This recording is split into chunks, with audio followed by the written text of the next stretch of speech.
বর্তমানে আমরা এমন একটা সময়ে উপনীত হয়েছি যখন চারিদিকে চলছে শুধু উদ্বেগ, উৎকণ্ঠা, হাহাকার। কারো মনে শান্তি নেই, কারো কোনো কিছু করে তৃপ্তি পাচ্ছে না, কেউ বিপদে আপদে, বালা মুসিবতে, রোগ শোকে ইত্যাদিতে বিভিন্ন কষ্টে জর্জরিত অবস্থায় আমাদের সময় অতিবাহিত হচ্ছে। যাকেই আমরা জিজ্ঞেস করি, ভাই কেমন আছেন, দু একজন ব্যতীত অধিকাংশ মানুষের অভিমত হলো তেমন ভালো নেই। রোগ ব্যাধি, বিপদ আপদে, কষ্টে আছি, জীবন সংগ্রাম করেই যাচ্ছি, কিন্তু সুখের কোনো দেখা মিলছে না। এই অবস্থা আমাদের, এটা বিশ্বের মধ্যে যত মানুষ আছে, সেটা মুসলিম, হিন্দু, বৌদ্ধ, খ্রিস্টান, যেই ধর্মেরই হোক, তাদের উপরে সকলেরই একই অবস্থা। কিন্তু অন্যান্য ধর্ম অবলম্বী যারা, তাদের সাথে তো মুসলমানদের কখনো কথাবার্তা, কাজকর্ম এক হতে পারে না। তার কারণ তাদের কোনো অভিভাবক নেই। আমাদের অভিভাবক আছে না নাই? আমাদের একজন অভিভাবক আছেন। আমাদের অভিভাবক হলেন আল্লাহ, আর আমাদেরকে গাইডলাইন যিনি দিয়েছেন, আমাদের আদর্শ, আমাদের আইডল, আমাদের বিশ্বনবী, আমাদের নেতা, আমাদের সকলের প্রিয় ব্যক্তিত্ব, জানের চেয়েও প্রিয় যিনি, তিনি হলেন সর্বশেষ নবী জনাবে মুহাম্মদুর রাসূলুল্লাহ। তিনি এই অবস্থাতে কিভাবে তিনি সময় পার করেছেন, কোন একটি বিপদ আপদ, বালা মুসিবত অথবা রোগ শোক তাকে যদি আক্রান্ত করে ফেলতো, তাহলে তিনি কিভাবে এই সময়টি পার করতেন, এ বিষয়টি আমাদেরকে জানিয়েছেন। এই বিপদ আপদ, বালা মুসিবত, এটা ইমানদারের জন্য এক মহা পরীক্ষা। আল্লাহ তাআলা এক এক জনকে এক এক ভাবে পরীক্ষা করেন। কাউকে পারিবারিক টেনশনের মধ্যে রেখে পরীক্ষা করেন, কাউকে অর্থনৈতিক ভাবে কষ্টের মধ্যে রেখে পরীক্ষা করেন, কাউকে রোগ ব্যাধি, অসুখ বিসুখ, বিপদ আপদ ইত্যাদি দিয়ে তিনি পরীক্ষা করে থাকেন। সুতরাং এই পরিস্থিতিতে আমাদের কি করতে হবে, আমাদের করণীয় কি, এ বিষয়ে আজকের আলোচনা করব ইনশাআল্লাহ। আল্লাহ তাআলা যেন আমাদেরকে তৌফিক দান করেন, সকলে বলেন আমিন।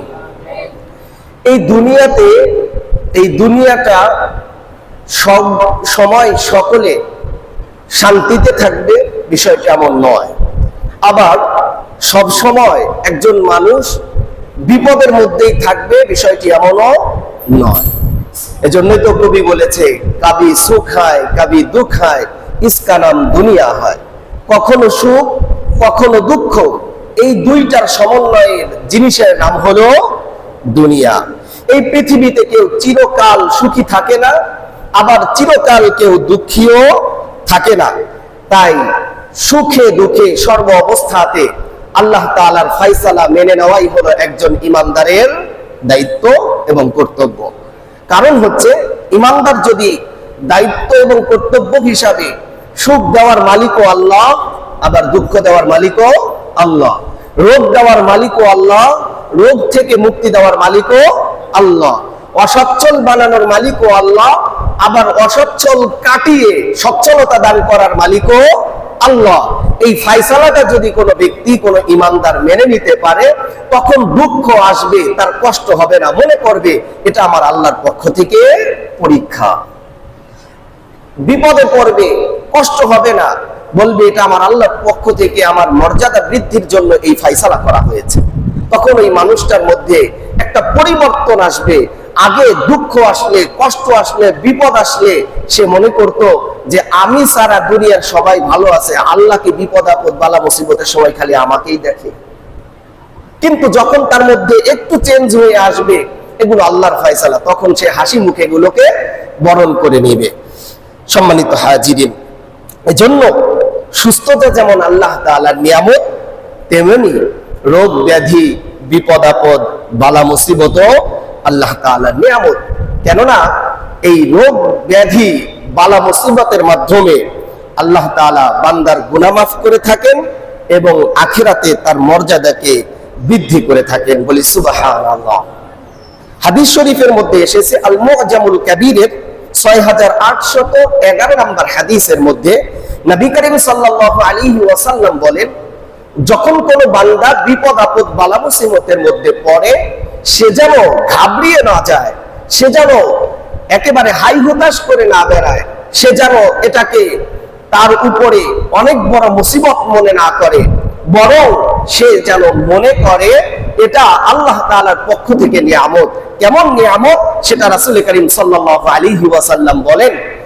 এর আগে একটি কথা বলি, বলেন তো একজন মানুষ যখন আরেকজন মানুষকে ভালোবাসে তখন ওই ভালোবাসার মানুষটাকে আরো যাচাই বাছাই করার জন্য, লোকটাকে আমার জন্য নিবেদিত প্রাণ কিনা, তাকে কখনো লোভ দিয়ে, কখনো শান্তি দিয়ে, কখনো বিপদের মধ্যে ফেলে তাকে পরীক্ষা করে কি করে না? আপনি আমার সাথে চলছেন ফিরছেন, আমি আপনাকে দিব আর আপনি সেটা ভোগ করে যাবেন, কিন্তু বিপদে পড়লে আপনি আমাকে ছেড়ে যাবেন, এটা আসল বন্ধুর পরিচয় হতে পারে না। বরং আসল বন্ধুর পরিচয় হলো যে বিপদের মুহূর্তেও বন্ধুর পাশে থাকে, অথবা বন্ধু যদি তাকে কোনো বিপদ আপদ দিয়ে অথবা কোনো ভাবে তাকে পরীক্ষা করে সে যেন ওই পরীক্ষায় উত্তীর্ণ হতে পারে, এটাই হলো আসল বন্ধুর পরিচয়। এই কথাই রাসূল করিম সাল্লাল্লাহু আলাইহি ওয়াসাল্লাম আল মুআজামুল কাবীরের মধ্যে বলেছেন, ইযা আহাব্বাল্লাহু আবদান, যখন আল্লাহ তাআলা কোন বান্দাকে ভালোবাসে, বলেন তো কি বলেছে? যখন আল্লাহ তাআলা কোন বান্দাকে ভালোবাসেন, সাব্বা আলাইহিল বালাআ সাব্বা, তখন আল্লাহ তাআলা ওই বান্দার উপরে লাগাতার একটার পর একটা বিপদ আপদ তার উপরে চাপিয়ে দেয়। সুবহানাল্লাহ। অর্থাৎ আপনি কি আল্লাহর অনুগত বান্দা নাকি আপনি আল্লাহ তাআলার সুযোগ সন্ধানী বান্দা? এটাকে পরীক্ষা করার জন্য আল্লাহ তাআলা আপনাকে ভালোবাসলে আপনার উপরে বিপদ আপদ বালা মুসিবত দিয়ে পরীক্ষা করেন। এই হাদিসের মর্ম সাধারণত আমাদের স্বাভাবিক যে নিয়ম হলো, যাকে যে ভালোবাসে সে তাকে শুধু দেয় আর দেয়, এটাই হলো স্বাভাবিক নিয়ম। যেমন আমাদের দেশে যেই দলই ক্ষমতায় থাকে সেই দলের কর্মীরাই সরকার থেকে সুযোগ সুবিধা বেশি ভোগ করে থাকে, যেই দলই থাকুক। আওয়ামী লীগ, বিএনপি, জামাত, এনসিপি, যে যেই ওয়ার্ডে বা যেই যেখানে আছে সেখানে গেলে বাজেট হইলে তার নেতা কর্মীরাই বেশি এগুলো সুযোগ সুবিধা ভোগ করে থাকে। এটা হলো দুনিয়ার নিয়ম। কিন্তু আল্লাহ তাআলা তো আমাদেরকে ভালোবাসে, সেই জন্য দরকার ছিল আল্লাহর কাছে যত সুখ আছে এই ভালোবাসার বান্দাদেরকে দিয়ে দেওয়া। দরকার ছিল যে বিপদে আপদে যেন তার ভালোবাসার বান্দাদেরকে না ফেলানো।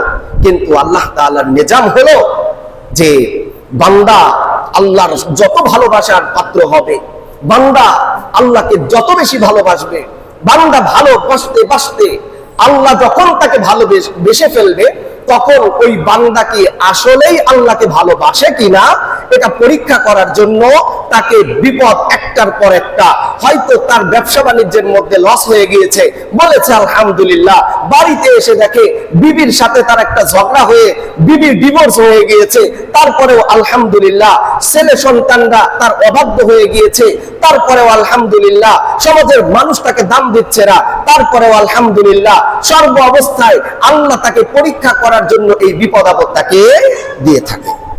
এজন্য বিপদ আপদ বালা মুসিবত যদি কখনো কোনো বান্দার উপরে আসে, বুঝতে হবে এটা আল্লাহ তাআলা আমাকে ভালোবেসেছেন বিদায় আমাকে দিয়েছেন। কেউ অসুস্থ হয়ে পড়লে আমাদের মা বোনেরা সবচাইতে বেশি হাই হতাশ করে, বিশেষ করে ছেলে মেয়ে অসুস্থ হলে। দুনিয়ার কাউরে আল্লাহ চোখে দেখে না, খালি আমার ছেলে মেয়ের উপরে বিপদ আপদ দেয়। এই কথাগুলো বলে না, এই কথাগুলো বলা যাবে না। বরং আলহামদুলিল্লাহ, আল্লাহ আমার ছেলেকে ভালোবেসেছে, আমাকেও ভালোবেসেছে বলে আমাকে আল্লাহ আমার সন্তানকে বিপদ আপদ দিয়েছেন। তাহলে এই হাদিস থেকে যেটা বুঝলাম যে আল্লাহ তাআলা যখন কোনো বান্দাকে ভালোবাসে তখন ওই বান্দার উপরে বিপদ কম নাকি বেশি? বেশি বেশি আসে। এজন্য আমাদেরকে হাই হতাশ, এরপরে হাল ছেড়ে দেওয়া যাবে না। বরং আরো শক্ত হতে হবে। আল্লাহর পরীক্ষায় আমাকে যে কোনো উপায়ে পাশ করতেই হবে। বিপদ আপদ, রোগ ব্যাধি ইত্যাদি যতগুলো কষ্ট আছে, শাস্তি আছে, এগুলো সাধারণত দুই কারণে দেওয়া হয়। কয় কারণে? দুই কারণে দেওয়া হয়। এক নম্বরে শাস্তি অথবা বিপদ আপদ বালা মুসিবত দেওয়ার এক নম্বর কারণ হলো, মূল অপরাধ যদি কোনো ব্যক্তি দুনিয়ার মধ্যে থাকে, গুনাহ করে, এই গুনাহ থেকে বান্দাকে সতর্ক করার জন্য আল্লাহ তাআলা কখনো কখনো দুনিয়াতে সামান্য শাস্তি দিয়ে থাকে। মূল শাস্তি তো হবে আখিরাতে, মূল শাস্তিটা আল্লাহ তাআলা আখিরাতে দিবেন, কিন্তু দুনিয়াতে হালকা একটু শাস্তি দিয়ে আল্লাহ তাআলা বান্দাকে সতর্ক করে, বান্দা তুমি যেই পথে চলতেছে এই পথটা আসল পথ না, ওই পথ থেকে ছুটে এসে আল্লাহর ইবাদতের মধ্যে তুমি লিপ্ত হয়ে যাও। দেখবা এই দুনিয়ার সামান্য শাস্তিকে তুমি যদি একটু উপলব্ধি করতে পারো, সামান্য একটু আগুন আমরা সহ্য করতে পারি না, 104-এর উপরে 5, 6, 7 যদি কারো জ্বর হয়ে যায়, তার ব্যালেন্স ঠিক থাকে না। একজন মানুষের প্রেসার যদি বেশি হয়ে যায়, তার ব্যালেন্স ঠিক থাকে না। ডায়াবেটিক্স যদি নীল হয়ে যায়, অথবা ডায়াবেটিক্স যদি অনেক বেশি হয়ে যায়, তারপরেও তার ব্যালেন্স ঠিক থাকে না। তো আল্লাহ তাআলা বুঝাতে চায় যে তোমার সামান্য একটু কষ্ট দিলাম, এই সামান্য কষ্ট থেকে তোমাকে সতর্ক হতে হবে। দুনিয়ার সামান্য এই কষ্টটা তো আসল কষ্ট নয়, বরং এর চাইতেও কঠিন থেকে কঠিন কষ্ট আখিরাতে অপেক্ষা করছে। এই আখিরাতের কষ্টের জন্য যেন তোমাকে পড়তে না হয়, এই দুনিয়ার সামান্য কষ্ট থেকে তুমি একটু সতর্ক হয়ে আবার পথে তুমি ফিরে আসো। এই কথাটাই রব্বুল আলামিন পবিত্র কুরআনুল কারীমের সূরাতুল সাজদায় 21 নম্বর আয়াতের মধ্যে আল্লাহ বলেন, ওয়ালানুযীকান্নাহুম মিনাল আযাবিল আদনা দুনাল আযাবিল আকবারি লাআল্লাহুম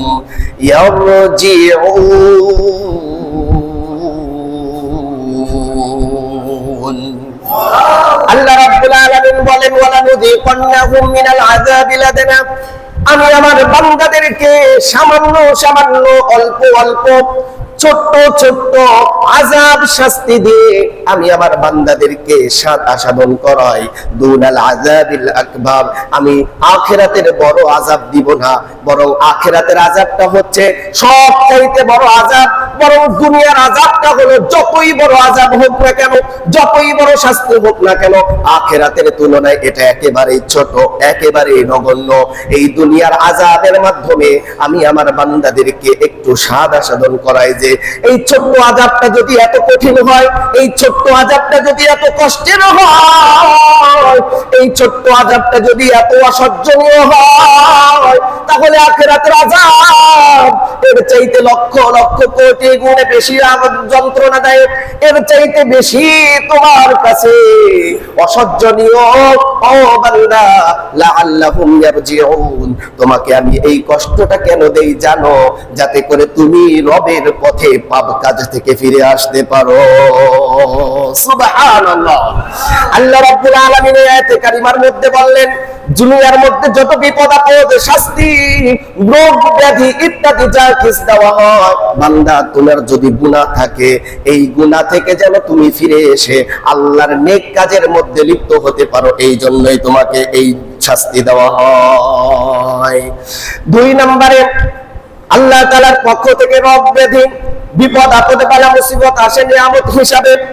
নিয়ামত হিসাবে যদি কোনো বান্দার বিপদ আপদ বালা মুসিবত আসে, তাহলে ওই বান্দার বিপদ আপদ বালা মুসিবতে ধৈর্য ধারণ করার কারণে আল্লাহ তাআলা ওই বান্দার গুনাহগুলোকে মাফ করে দেয় এবং আখিরাতে তার মর্যাদাকে আল্লাহ বহু গুণে বৃদ্ধি করে দেয়। সুবহানাল্লাহ জোরে কর।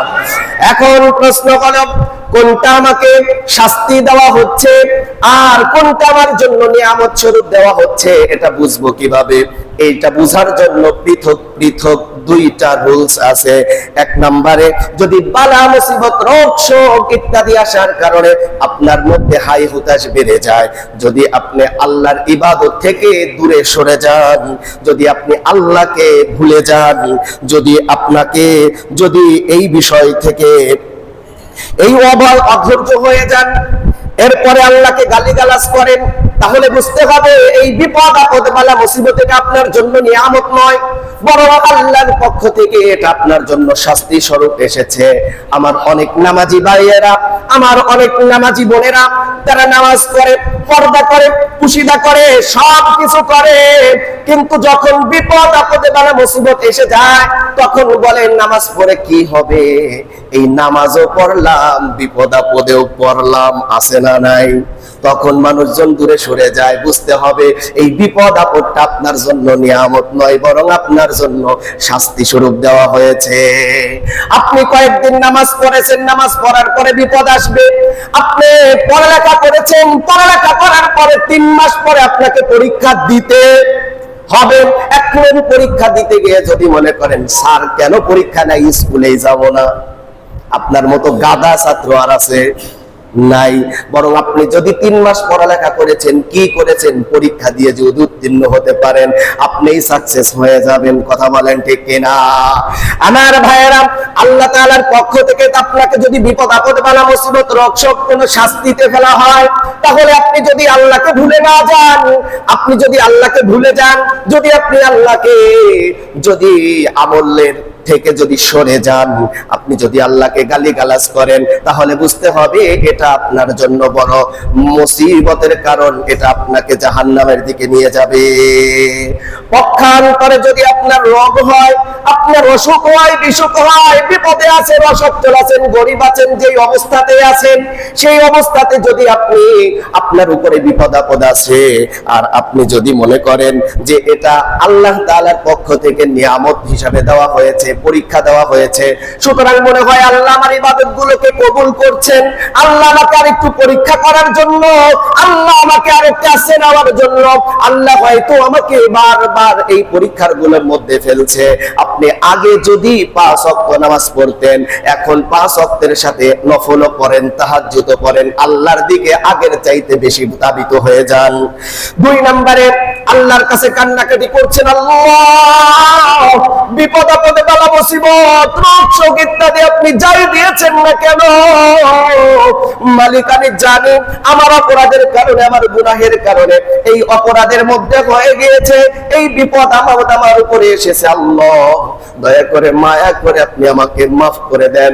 যদি বিপদ আপদে বালা মুসিবত পথে পড়ার পরে আপনার দোয়া, আপনার কান্নাকাটি যদি বেড়ে যায়, এরপরে আপনি আগে নামাজ পড়তেন না, বিপদে পড়ার পরে আপনি যদি নামাজে আসেন, আগে রোজা রাখতেন না, আপনি যদি বিপদে পড়ার পরে রোজা রাখেন, দান সদকা করতেন না, দান সদকা যদি বেশি বেশি করেন, তাহলে বোঝা যাবে এই বিপদ আপদ বালা মুসিবত আপনার জন্য শাস্তি নয়, বরং এই বিপদ আপদ বালা মুসিবত আপনার জন্য রবের পক্ষ থেকে নিয়ামত। কথা বলেন ঠিক কিনা? আপনি আগে নামাজ পড়তেন না, কিন্তু বিপদে পড়ার পরে আপনি মসজিদ থেকে বের হন না। কিন্তু আমাদের অবস্থা এমন, বিপদও গেছে, আমিও গেছি।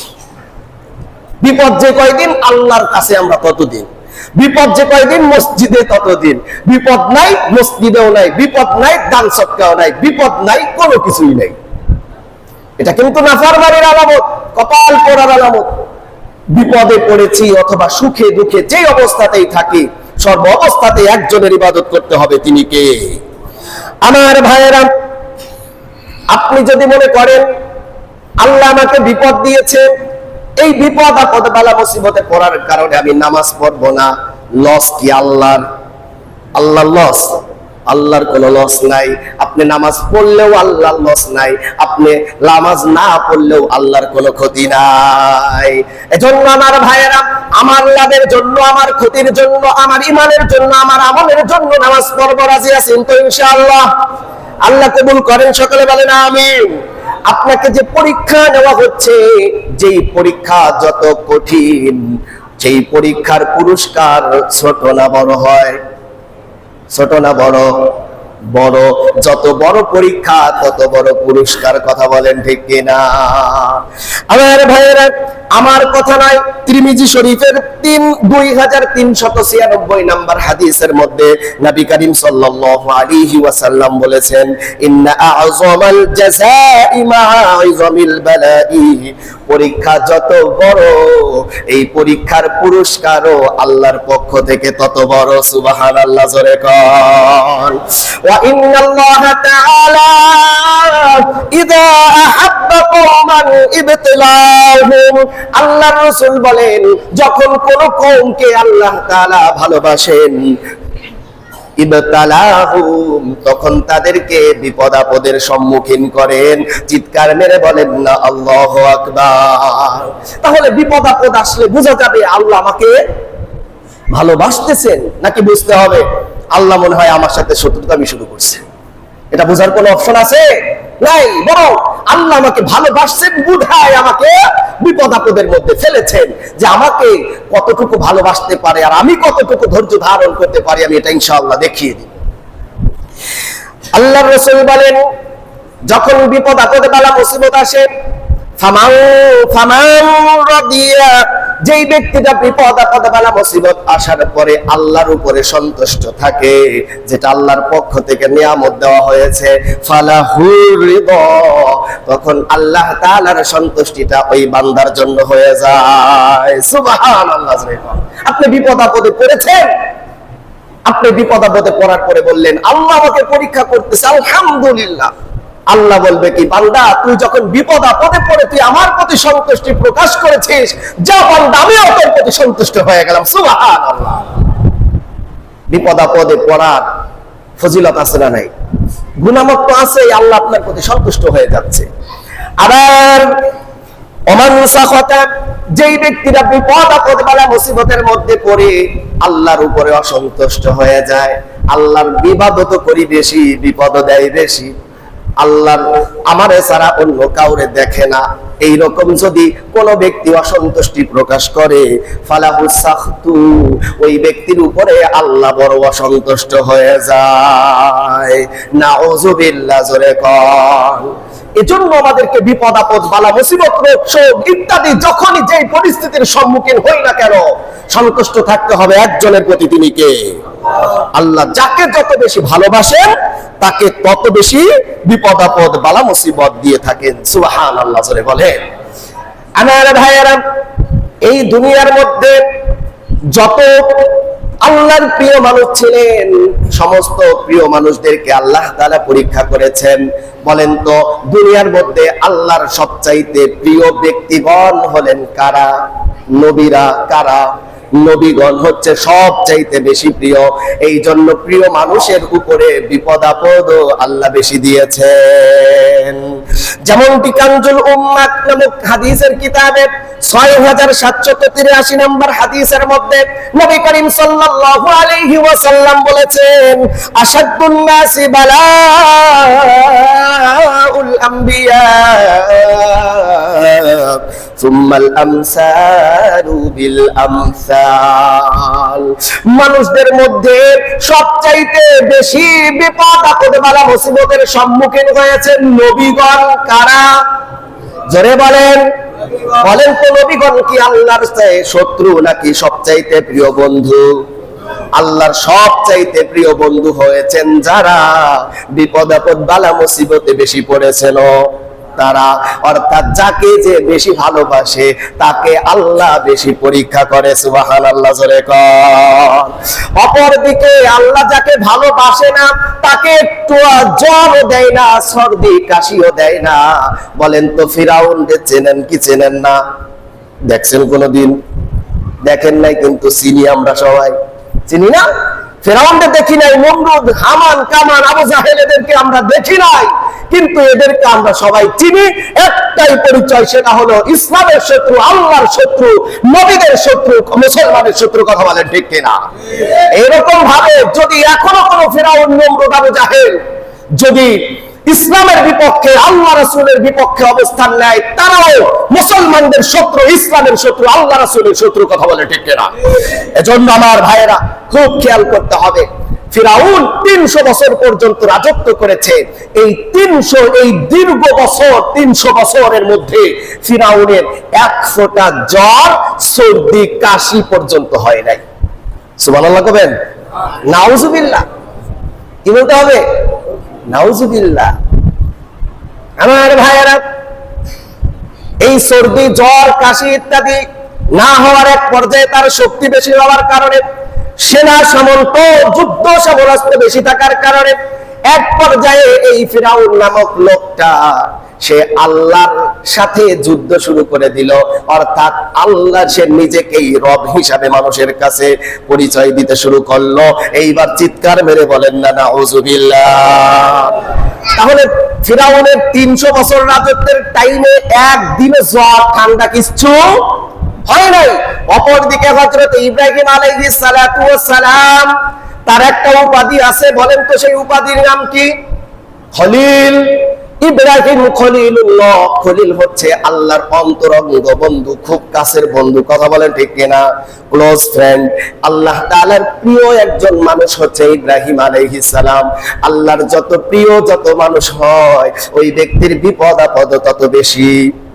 ইব্রাহিম আলাইহিস সালাতু ওয়াস সালামের উপরে পৃথিবীর মধ্যে যত বড় বড় বিপদ আপদ আছে, সমস্ত বিপদ আপদ ইব্রাহিম আলাইহিস সালাতু ওয়াস সালামের উপর দিয়ে গিয়েছে। শৈশবে হযরত ইব্রাহিম আলাইহিস সালাতু ওয়াস সালাম মূর্তির বিরুদ্ধে, বাবার ধর্মের বিরুদ্ধে কথা বলার কারণে তাকে আগুনের কুণ্ডলের মধ্যে নিক্ষিপ্ত হওয়া লেগেছে।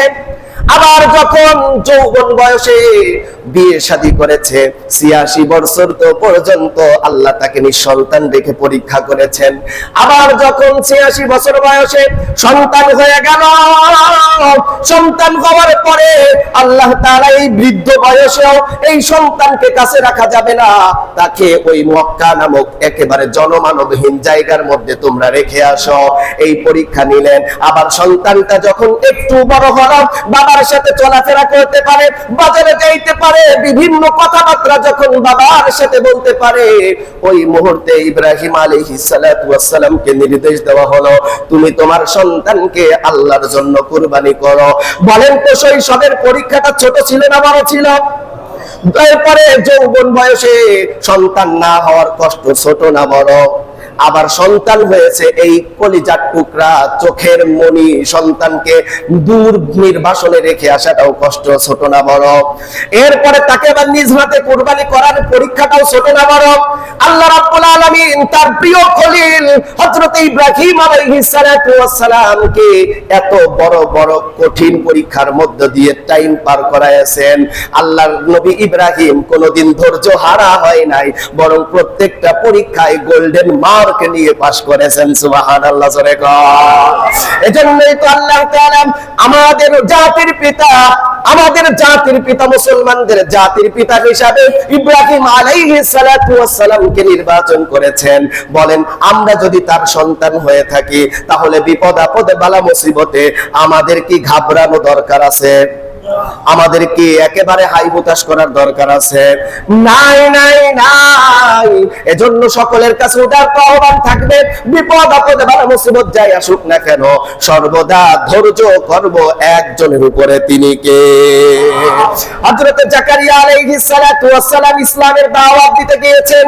এখন তো ইসলামের দাওয়াত দিতে গেলে মানুষজন দাওয়াত করে আমাদেরকে ভালো ভালো খাবার দেয়, আসা যাওয়ার পকেটের টাকা দিয়ে দেয়, সুন্দর জায়গার মধ্যে রাখে। কিন্তু নবীদের দাওয়াত দেওয়ার সিস্টেমটা এত সহজ ছিল না।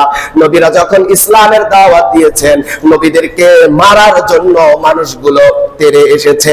হযরত জাকারিয়া আলাইহিস সালাতু ওয়াস সালাম তিনি এমন কষ্টের মধ্যে ইসলামের দাওয়াত দিয়েছেন। ইসলামের দাওয়াত দিতে গিয়ে একটা গাছের মধ্যে তিনি লুকিয়েছেন। কাফের মুশরিকরা দেখলো এই গাছের মধ্যে ছাড়া অন্য কোথাও যাইতে পারে না। গাছটা ফাঁক হয়ে গিয়েছিল। হযরত জাকারিয়া আলাইহিস সালাতু ওয়াস সালাম তার মধ্যে আশ্রয় নিয়েছেন। জাকারিয়া আলাইহিস সালাতু ওয়াস সালামের এই অবস্থাতে কাফের মুশরিকরা একটা করাত এনে গাছের উপর থেকে কাঁপতে থাকলো। কাটার অবস্থাতে মাথা থেকে দ্বিখণ্ডিত হয়ে একটা শরীর দুই ভাগ হয়ে গেল। এই অবস্থাতেও হযরতে জাকারিয়া আল্লাহর উপর থেকে ধৈর্য হারা হয় নাই, বরং জাকারিয়া আলাইহিস সালাতু ওয়াস সালাম ওই সময় ধৈর্যের পরীক্ষা দিয়েছেন। সুবহানাল্লাহ, জোরে কর।